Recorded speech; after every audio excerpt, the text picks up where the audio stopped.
this in the 20 years that she has been in the Congress, and I would ask the chairman to yield to the Speaker. I would be honored to yield to the Speaker. He's been such an eloquent voice on this issue. I thank the gentleman, and I've watched with interest the debate this evening. I'm so proud of the work that you, Mr.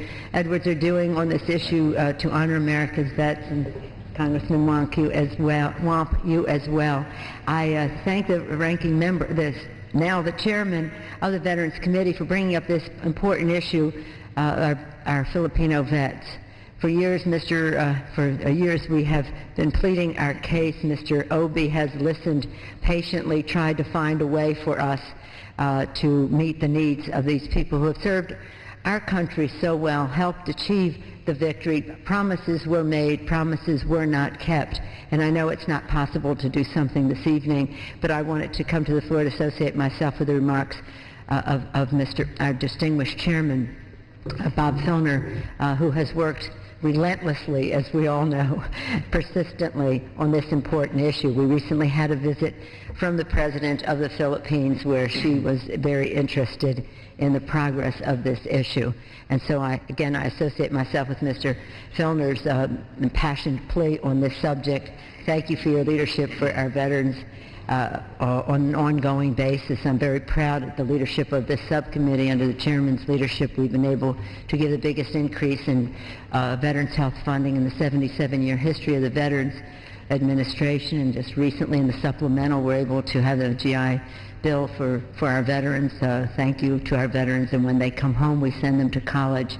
And now this bill goes even further. So I thank you and Mr. Womp, both of you, for your leadership on this subject, and yield back the time to the distinguished chairman and thank him, the distinguished chairman of the Veterans Affairs Committee, and thank him for his leadership on behalf of our veterans, all of our veterans, and in this case, at this moment, our Filipino vets.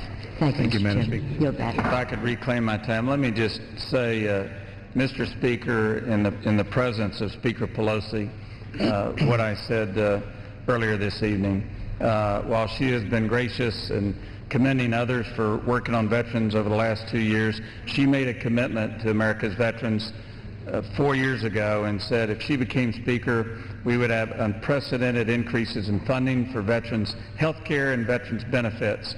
$16.8 billion later, in a 21st century Bill of Rights, we can all stand. And I say gratefully, Speaker Pelosi has kept her promise to those great Americans who've kept their promise to serve, and I thank her deeply for that. With that, I yield to Mr. Filner. And I too want to thank the Speaker. I want to for her commitment over a long period of time to not only the Filipino veterans but all veterans. And your comments tonight, Mr. Edwards, were very moving. They show complete understanding of the issue. I have confidence that working together and with the support of the Speaker, we'll be able to deal with this issue. And I would ask unanimous consent, Mr. Chairman, to withdraw the amendment. Without objection, the amendment is withdrawn. For what purpose does the gentleman from Indiana rise? Move to strike the last word. The gentleman is recognized for 5 minutes. Part of the challenges that we've been dealing with, some of which has to do with fiction. The Speaker was just on the floor and referred to promises. If the Speaker would not leave the floor, Speaker, I suppose, Madam Speaker? How fascinating.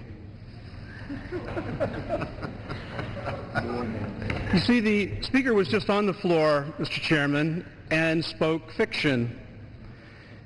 While there have been anecdotal accounts of such promises for which she has referred to, there have been no official written accounts of these promises.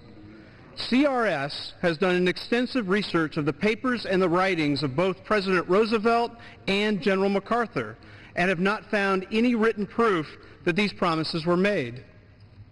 It is very unfortunate that the Speaker would not have stuck around to listen to that.